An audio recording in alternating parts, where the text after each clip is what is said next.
30 வருஷமா பூஜை பண்ணிக்கிட்டு வர நீயா என்ன பார்த்து 3 கண்டுமா அவிஞ்சு போச்சான்னு கேட்ட. இதுவரைக்கும் வெளியில இருக்கிறவன் தான் விவரம் புரியாம கேள்வி கேட்டுக்கிட்டு இருந்தான்.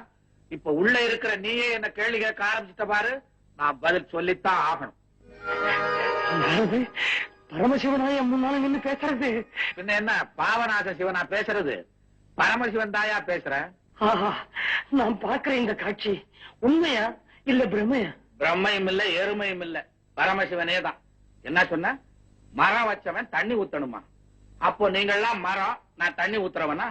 அட பாவிகளா, கோயில் கிணத்துல இருக்க உப்பு தண்ணி எல்லாம் எடுத்து எந்த தலையில நீங்க தானையா கொட்டுறீங்க?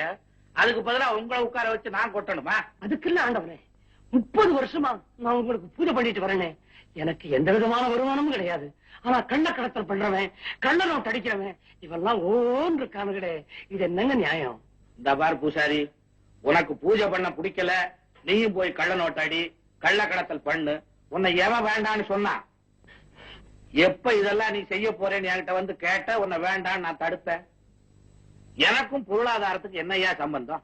உன் பொண்ணு கல்யாணத்துக்கு பணம் வேணும்னா எவனாவது அறிஞ்சவன் தெரிஞ்சவன் சிநேகக்காரனை போய் கேளு. அதை விட்டுட்டு என்கிட்ட வந்த ஆளுதான் நான் என்ன கோயிலுக்கு பின்னால பேங்கா வச்சு நடத்துறேன்? என் உண்டியல்ல கூட நீங்க தானே பணத்தை போடுறீங்க, அதுவும் கள்ள பணம். நான் எடுத்து பார்க்கவா போறேங்கிற தைரியம் தானே? கோச்சுக்காதீங்க, என்னங்க கோச்சுக்காதீங்க. கோச்சுக்காம உன்னை கொஞ்சம் சொல்றியா? உன் விஷயத்துக்கு அழுகுறதும் இல்லாம ஊர் அக்கப்போருக்கு வந்து அழுகுறிய. அன்னைக்கு என்னடா கிராம்பு எவனோ கடத்தினானா, லாரிய மடக்கி புடிச்சிட்டாங்களா, அதுவும் ஓன் திருவிளையாடல். ஏயா, நான் கிராம்பு கடத்துறவனா? ஏன் திருவிளையாடல் புராணத்துல சிவன் கிராம்பு கடத்துறான்னு எழுதி இருக்கா? நீ படிச்சிருக்கிறியா? பேசாம இருந்த எல்லாத்துக்கும் ஆட்டுவ. அது போகட்டும், அன்னைக்கு அந்த கனக சபை வந்து உடம்பு கெட்டு போச்சுன்றான், அதுவும் ஏன் திருவிளையாடல் நீ சொல்ற. ஏயா, அவன் உடம்பு கெட்டு போனதுக்கு அவன் திருவிளையாடல் காரணமா, ஏன் திருவிளையாடல் காரணமா? அவன் உடம்புல போய் நான் என்னையா செஞ்சேன்? நான் இந்த கேள்வி எல்லாம் கேட்கும் போது நீங்க லிங்கமா இருந்தீங்க. ஏன் லிங்கமா இருந்தா என்ன? இல்ல, லிங்கத்துக்கு காது இல்லைன்றியா? அப்புறம் லிங்கத்துக்கு முன்னால போய் உன் காதென்ன செவடா, கண்ணென்ன குருடா, மூக்கென்ன சப்பையான்னு கேக்குறிய, அது மாத்திரம் கேட்க தெரியுதா? இப்படித்தாங்க கஷ்டப்படுற ஒவ்வொருத்தரும் எந்த சாமி கிட்ட எப்படி கேட்கறதுனே தெரியாம அழுகுறோம். தெரியாம அழுகுறீங்களா? இந்த பார் பூசாரி, கோயிலுங்கிறது வந்து சொத்து கேட்டு சுகம் கேட்டு அழுகிறதுக்காக ஏற்பட்ட இடம் இல்லையா? பின்ன கோயிலுங்கிறது எதுக்குங்க? சொல்றேன் கேளு.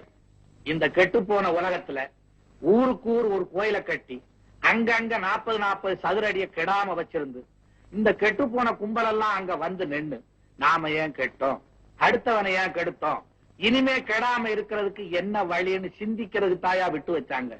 அப்போ நாங்க சிந்திக்கலையா? எங்கய்யா சிந்திக்கிறீங்க? நீங்க கெடுறதுக்கும் அடுத்தவனை கெடுக்கிறதுக்கும் இங்க வந்துதானே பிளானே போடுறீங்க.